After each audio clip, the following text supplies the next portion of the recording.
بسم اللہ الرحمن الرحیم۔ السلام علیکم عزیز طلبہ، امید کرتے ہوں آپ سب خیریت سے ہوں گے۔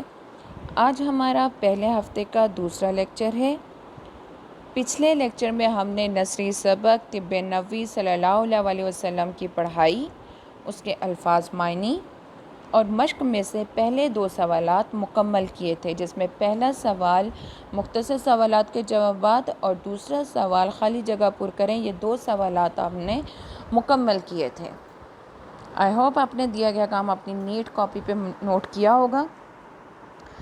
آج کے لیکچر میں ہم بقیہ مشقی سوالات مکمل کریں گے۔ جیسا کہ میں نے آپ کو پہلے بھی بتایا تھا کہ اگلے لیکچر میں اس لیکچر میں ہم وہ گرامر سے متعلق سوال کریں گے۔ تو آج ہم تیسرا سوال، جس کا عنوان زبان سیکھی ہے، یعنی گرامر کا سوال کریں گے۔ آپ نے حصہ گرامر کی تیاری بہت اچھی کرنی ہے، کیونکہ اس سے متعلق سوال بھی پرچے میں آتے ہیں۔ کبھی مختصر سوالات کی صورت میں، یعنی ہو سکتا ہے کہ آپ کو کہا جائے کہ اسم کی تعریف کریں اور اس کی 2 مثالیں لکھیں، یا آپ سے کہا جا سکتا ہے کہ اسم معرفہ یا اسم نکرہ کی تعریف کریں اور 2 مثالیں لکھیں۔ تو کبھی موضوع جواب کے انتخاب کی صورت میں بھی آپ سے سوال پوچھا جا سکتا ہے، یعنی MCQ کی صورت میں آپ سے سوال پوچھا جا سکتا ہے، تو کبھی خالی جگہ کی صورت میں آپ سے گرامر کا سوال پوچھا جا سکتا ہے۔ آپ کی درسی کتاب کا صفحہ نمبر 19 ہے، جس میں آپ فلو چارٹ دیکھ سکتے ہیں۔ یہاں پر ابھی فی الحال آپ کو فلو چارٹ ہی نظر آ رہا ہے، لیکن ہم اس کی وہ تھوڑی سی تفصیل میں بھی جائیں گے۔ ہم وہ ان میں دی گئی جتنی بھی اقسام ہیں، چاہے وہ اسم معرفہ کی ہوں یا اسم علم کی اقسام ہوں، ان کو ہم تھوڑا سا تفصیلاً بیان کریں گے، تاکہ اگلے اسباق میں جب بھی ان میں سے کسی بھی ایک چیز کے بارے میں کوئی تعریف اگر دی گئی ہو یا سوال آیا ہو، تو اس کے بارے میں ہمیں چونکہ پہلے سے معلوم ہوگا، تو ہمیں آگے بھی سمجھنے میں بھی کوئی دقت کا سامنا نہیں کرنا پڑے گا۔ اسم معرفہ کی اقسام سمجھنے سے پہلے ہم پہلے اسم کی تعریف سمجھتے ہیں۔ اسم کسے کہتے ہیں کہ اسم کسی بھی چیز، جگہ، جانور اور شخص کے نام کو اسم کہتے ہیں۔ چھٹی کلاس میں آپ نے سب سے پہلے تو کلمے کی اقسام پڑھی تھی، جس میں 3 اقسام پڑھی تھی: اسم، فعل اور حرف۔ اسم کی آپ نے 2 طرح سے قسمیں پڑھی تھیں۔ پہلی قسم میں آپ نے بناوٹ کے لحاظ سے قسمیں پڑھی تھیں، اور دوسری آپ نے معنی کے لحاظ سے اسم کی قسمیں پڑھی تھیں۔ بناوٹ کے لحاظ سے جو آپ نے اقسام پڑھی تھیں، اس میں اسم جامد، اسم مصدر اور اسم مشتق تھا، جبکہ معنی کے لحاظ سے جو آپ نے اسم کی اقسام پڑھی تھی، اس میں اسم معرفہ اور اسم نکرہ شامل تھا۔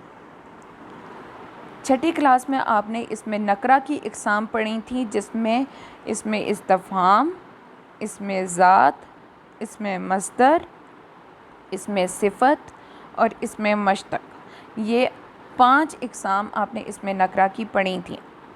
اب آپ اسم معرفہ کی اقسام کے بارے میں پڑھیں گے۔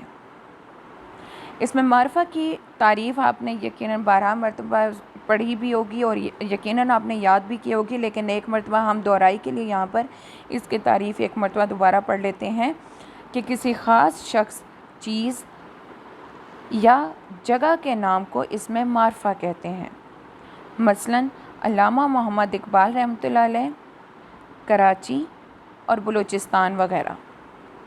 جبکہ اسم نکرہ کی تعریف اس طرح سے کی جائے گی کہ کسی عام شخص، چیز یا جگہ کے نام کو اسم نکرہ کہتے ہیں۔ مثال دی گئی ہے: آدمی، لڑکا، اسکول اور کرسی وغیرہ۔ اسم معرفہ جسے پراپر ناؤن کہتے ہیں، اب ہم اس کی اقسام کی طرف جائیں گے، جس میں پہلی قسم اسم علم کی ہے، دوسری قسم کا نام اسم ضمیر ہے، تیسری قسم اسم موصول، جبکہ چوتھی قسم اسم اشارہ ہے۔ سب سے پہلے ہم اسم معرفہ کی پہلی قسم یعنی اسم علم کی بات کرتے ہیں کہ اس سے مراد وہ خاص نام ہیں جو مختلف اشخاص کی پہچان کے لیے بولے جاتے ہیں۔ علم لفظ کا لفظی مفہوم جھنڈا، پرچم، علامت یا پہچان کے ہیں، تو اس لیے یہاں پر ہم اس کی تعریف اس طرح سے سمجھیں گے کہ یہ وہ خاص نام ہوتے ہیں جو مختلف اشخاص کی پہچان کے لیے بولے جاتے ہیں۔ کس طرح سے یہ ان اشخاص کی پہچان کے لیے بولے جاتے ہیں، وہ جب ہم اس میں علم کی اقسام پڑھیں گے تو اس میں آپ بخوبی سمجھ پائیں گے۔ پہلے ہم اس میں علم کی مثال دیکھ لیتے ہیں کہ جس میں سید الشہداء، شمس العلماء، کلیم اللہ، خان بہادر وغیرہ شامل ہیں۔ اب ہم اس میں ضمیر کی تعریف پڑھتے ہیں کہ ایسے الفاظ جو کسی دوسرے اسم کی جگہ استعمال کیے جائیں اسمائے ضمیر کہلاتے ہیں۔ مثلاً انور ایک محنتی لڑکا ہے، وہ صبح سویرے اٹھتا ہے۔ دی گئی مثال میں آپ دیکھ سکتے ہیں کہ پہلے جملے میں انور کا نام استعمال کیا گیا ہے، جبکہ دوسرے جملے میں انور کا نام استعمال کرنے کے بجائے اس میں ضمیر یعنی وہ کا لفظ استعمال کیا ہے۔ اسی طرح جب آپ اپنی پسندیدہ شخصیت کے متعلق مضمون لکھتے ہیں یا کوئی پیراگراف تحریر کرتے ہیں تو اس میں بھی آپ پہلے جملے میں اپنی پسندیدہ شخصیت کا اصل نام تحریر کرتے ہیں، اور اس کے بعد جب آپ اگلا جملہ تحریر کرتے ہیں تو اس میں آپ نام کی جگہ اس میں ضمیر استعمال کرتے ہیں۔ اس سے عبارت میں روانی اور دلچسپی بھی برقرار رہتی ہے، ورنہ اگر ایک پیراگراف میں آپ اپنے پسندیدہ شخصیت کا نام مسلسل استعمال کریں گے تو اس سے ایک جو ہے اکتاہٹ سی محسوس ہونے لگ جاتی ہے، مطلب اس پیراگراف میں اتنی دلچسپی برقرار نہیں رہتی۔ لہٰذا ہم عبارت میں دلچسپی برقرار رکھنے اور اس میں ایک روانی پیدا کرنے کے لیے اس میں ضمیر استعمال کرتے ہیں۔ اس میں اشارہ، یہ اگلی قسم ہے، اس کی تعریف دیکھتے ہیں کہ وہ اسم جو کسی چیز، شخص یا جگہ کی طرف اشارہ کرے، اشارہ کرنے کے لیے جب استعمال کیا جائے تو اسے ہم اس میں اشارہ کہتے ہیں۔ مثال آپ کو دی گئی ہے یہ لڑکا، وہ کتاب وغیرہ۔ جملوں کی صورت میں آپ کے سامنے دو مثالیں موجود ہیں، یہ میرا قلم ہے، وہ کس کی کتاب ہے۔ اس کے بعد ہم بات کرتے ہیں اسم موصول کی کہ وہ اسم جس کے ساتھ جب تک کوئی جملہ نہ ملایا جائے تب تک اس کے پورے معنی سمجھ نہیں آتے۔ اس کے چند ایک جو ہے وہ مثالیں دی گئی ہیں، اس کی چند مثال ہیں کہ جو کچھ، جس کو، جس نے وغیرہ۔ اب مثال کے طور پر ہم دیکھتے ہیں کہ پہلی مثال ہے جیسا کرو گے ویسا بھرو گے۔ اگر ہم صرف لکھتے ہیں جیسا کرو گے تو ہمیں اس جملے کا مطلب مکمل طور پہ سمجھ نہیں آتا، لہٰذا ہم اس کے ساتھ ایک اور جملہ ملاتے ہیں کہ جیسا کرو گے ویسا بھرو گے، تو اس صورت میں ہمیں جملے کا معنی بھی سمجھ آ جائے گا۔ اسی طرح اگلا جملہ ہے جو محنت کرے گا۔ اگر ہم اتنا صرف جملہ لکھیں گے تو ہمیں معنی مکمل طور پر سمجھ نہیں آئے گا، لہٰذا ہم جملے کو سمجھنے کے لیے اس کے ساتھ ایک اور جملہ بھی جو ہے وہ اس کے ساتھ منسوب کریں گے کہ جو محنت کرے گا وہی پاس ہو جائے گا۔ اب ہم بات کرتے ہیں اس میں علم کی اقسام کے بارے میں، جس میں پہلی قسم ہے خطاب، دوسری قسم ہے تخلص، تیسری قسم ہے لقب، چوتھی قسم ہے عرف، جبکہ پانچویں قسم کا نام کنیت ہے۔ سب سے پہلے ہم بات کرتے ہیں خطاب کی۔ خطاب کسے کہتے ہیں؟ خطاب دراصل وہ خاص نام ہے جو کسی خوبی، صلاحیت یا قابلیت کی وجہ سے حکومت کی طرف سے دیا جائے۔ مثال آپ کے سامنے دی گئی ہیں جیسے کہ رستم زماں، شمس العلماء وغیرہ۔ رستم زماں دراصل گاما پہلوان کی بہادری کی وجہ سے انہیں رستم زماں کا خطاب دیا گیا۔ جبکہ شمس العلماء جو ہے وہ علامہ اقبال رحمۃ اللہ علیہ کے استاد محترم مولوی میر حسن کا خطاب ہے۔ کہا یہ جاتا ہے کہ جب انگریز حکومت کی طرف سے علامہ اقبال رحمۃ اللہ علیہ کو سر کا خطاب دیا جا رہا تھا تو انہوں نے یہ کہہ کر انکار کیا کہ پہلے میرے استاد محترم مولوی میر حسن کو کوئی خطاب دیا جائے تو اس کے بعد ہی میں اس خطاب کو قبول کروں گا، جس کی وجہ سے پھر انگریز حکومت نے علامہ اقبال کے استاد محترم کو شمس العلماء کا خطاب دیا۔ اس کے بارے میں ہم تھوڑی سی جو ہے وہ مزید جانتے ہیں کہ خطاب دینے کا رواج دراصل انگریزوں کے زمانے سے تھا، مگر اب موجودہ زمانے میں خطاب کی جگہ حکومت کی طرف سے اعزازات سے نوازا جاتا ہے، جیسا کہ نشان حیدر، ستارہ امتیاز، ہلال پاکستان وغیرہ۔ ان اعزازات میں نشان حیدر سب سے بڑا اعزاز ہے۔ نشان حیدر، ستارہ امتیاز، ستارہ جرت اور تمغہ جرت یہ سب فوجی اعزازات ہیں۔ نشان حیدر حضرت علی رضی اللہ تعالیٰ عنہ کی بہادری کی نسبت سے یہ نام رکھا گیا ہے۔ قیام پاکستان سے لے کر اب تک تقریباً 11 فوجی جوانوں کو نشان حیدر کے اعزاز سے نوازا جا چکا ہے۔ ستارہ خدمت، تمغہ پاکستان، تمغہ قائد اعظم رحمۃ اللہ علیہ یہ سول ایوارڈز ہیں جو مختلف لوگوں کو ان کی خدمات کی بنا پر دیے جاتے ہیں۔ اب ہم بات کرتے ہیں تخلص کی۔ تخلص کسے کہتے ہیں کہ یہ وہ مختصر نام ہے جو شاعر اپنے اشعار میں اصل نام کی جگہ استعمال کرتا ہے۔ عام طور پر نظم یا غزل کے آخری شعر میں شاعر اپنے تخلص کا استعمال کرتے ہیں، لیکن اب چونکہ سیونتھ کلاس ہے لہٰذا ہم نظم کے حوالے سے ہی بات کریں گے کہ نظم کے عام طور پر آخری شعر میں شاعر اپنا تخلص استعمال کرتے ہیں۔ اگر تو وہ اپنے شعر میں اپنا مکمل نام استعمال کرتے ہیں تو اس سے شعر بے وزن ہو جاتا ہے، لہٰذا شاعر اپنے کلام میں اپنا مختصر نام استعمال کرتے ہیں تاکہ ان کے کلام کی بھی پہچان ہو سکے۔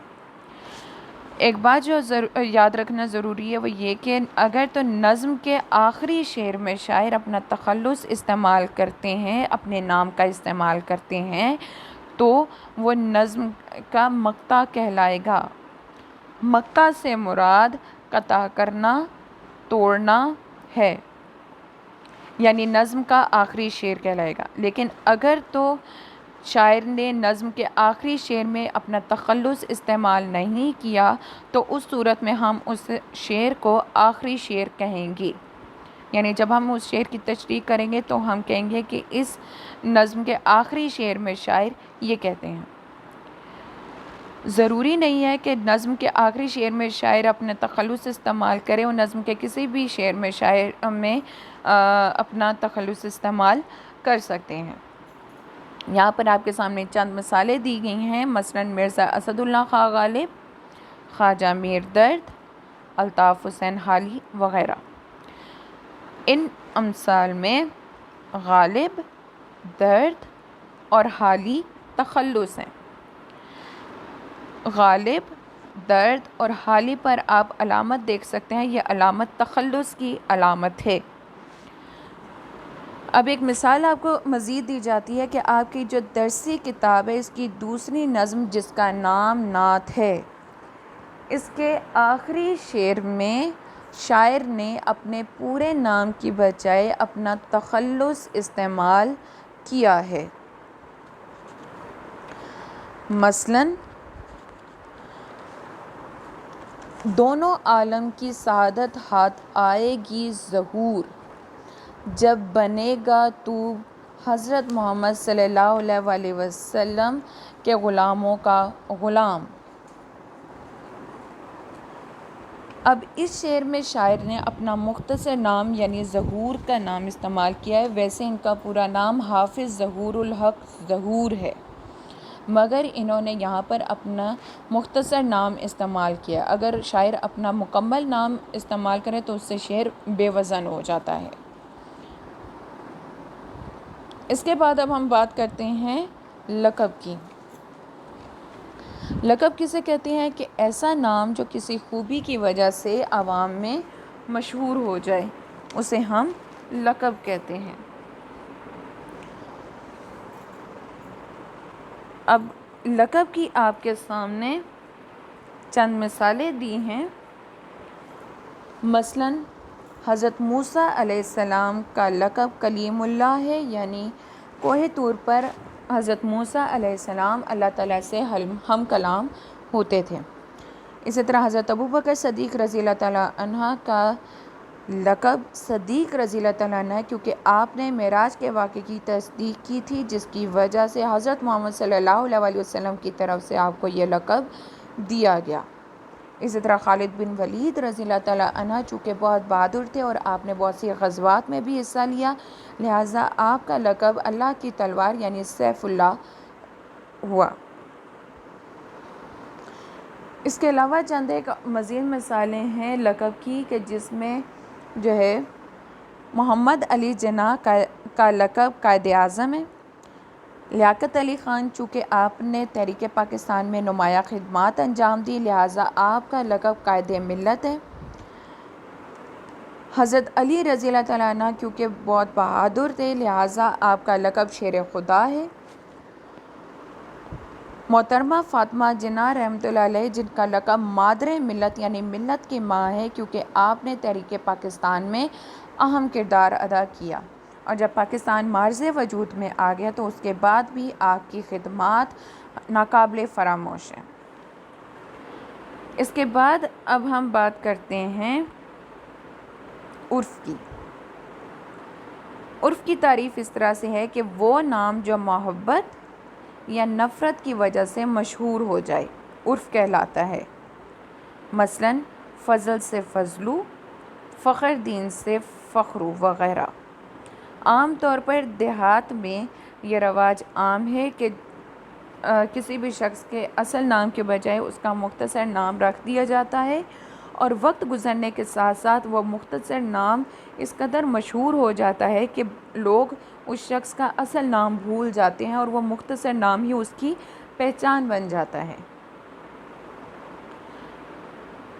اس میں علم کی آخری قسم کنیت ہے، جس کے بارے میں لکھا گیا ہے کہ ایسا نام جو ماں، باپ، بیٹے یا بیٹی کے یا کسی تعلق کی وجہ سے پکارا جائے کنیت کہلاتا ہے. مثلاً ابن مریم، ام سلمہ رضی اللہ تعالیٰ عنہ، ابن خطاب رضی اللہ تعالیٰ عنہ وغیرہ. اس کے بعد اب ہم دیکھتے ہیں نثری سبق طب نبوی صلی اللہ علیہ وسلم کا چوتھا سوال. ابھی امید کی جاتی ہے کہ آپ کو اس سے گرامر اچھی طرح سمجھ آ چکا ہوگا. اب ہم اس کا اگلا سوال کرتے ہیں جس میں درج ذیل الفاظ کے مترادف لکھیں. الفاظ کے مترادف آپ کے سامنے موجود ہیں. پہلا لفظ شکر، اس کا مترادف احسان مندی. سالم کا مترادف مکمل. مرض کا مترادف بیماری. پیدائش کا مترادف جنم. بدن کا مترادف جسم. قوت کا مترادف طاقت. طبیب کا مترادف معالج. اور صفوف کا مترادف پاؤڈر ہے. اگلا سوال درج ذیل الفاظ کے متضاد لکھیں. پہلا لفظ اسلام، اس کا متضاد کفر ہے. بیمار کا متضاد تندرست. پانی کا متضاد آگ. مکمل کا متضاد نامکمل. میٹھا کا متضاد کڑوا. اور سفید کا متضاد سیاہ ہے. اس کے بعد اگلا سوال آ جاتا ہے کہ درج ذیل الفاظ کو اپنے جملوں میں استعمال کریں. آپ نے ایک بات ذہن نشین رکھ لینی ہے کہ جب آپ کو سوال میں یہ کہا جائے کہ درزل الفاظ کو اپنے جملوں میں استعمال کریں تو اس کا مطلب ہے کہ دیے گئے الفاظ کے صرف آپ نے جملے بنانے ہیں، لیکن جب آپ کو کہا جائے کہ دیے گئے الفاظ کے معنی لکھیں اور اپنے جملوں میں انہیں استعمال کریں تو اس صورت میں آپ نے الفاظ کے معنی بھی لکھنے ہیں۔ پہلا لفظ ضابطہ حیات ہے۔ اس کا جملہ ہے اسلام ایک مکمل ضابطۂ حیات ہے۔ دوسرا لفظ نوش فرمانا۔ اس کا جملہ ہے حضرت محمد صلی اللہ علیہ وسلم جب بھی کچھ نوش فرماتے تو برتن سے 3 گھونٹ لیتے۔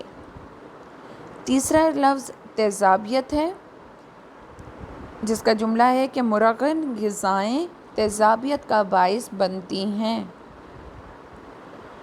اگلا لفظ ہے ٹائیفائڈ۔ اس کا جملہ ہے انگور کا رس ٹائیفائڈ کے لیے مفید ہے۔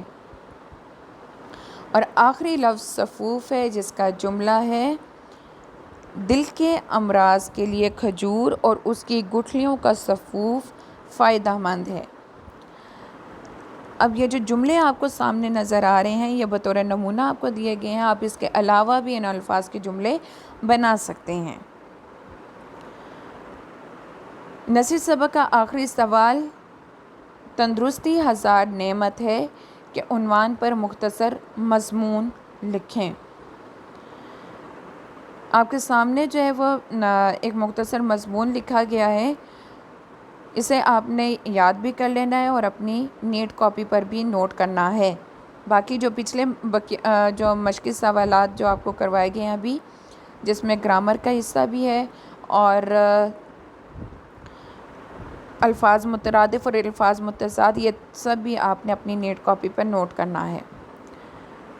تندرستی ہزار نعمت ہے، مضمون ایک مرتبہ میں آپ کو پڑھ کر سنا دیتی ہوں تاکہ آپ کو سمجھ آ جائے۔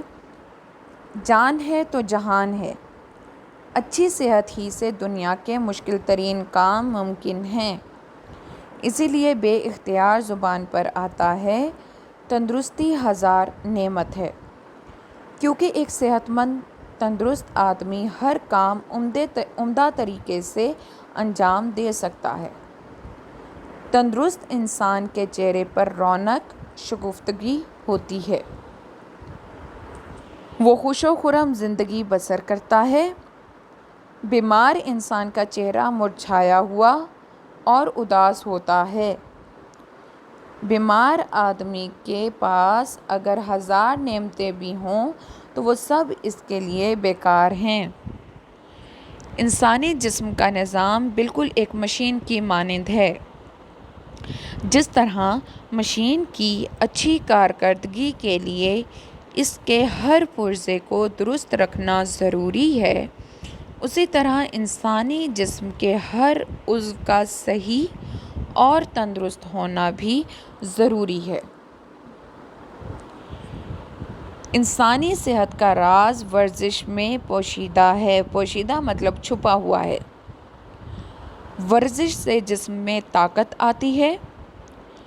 ہمیں متوازن غذا کا استعمال کرنا چاہیے، سادہ اور مناسب غذا کا استعمال کریں، دانتوں کو مسواک سے صاف کریں اور صفائی کا خاص خیال رکھیں۔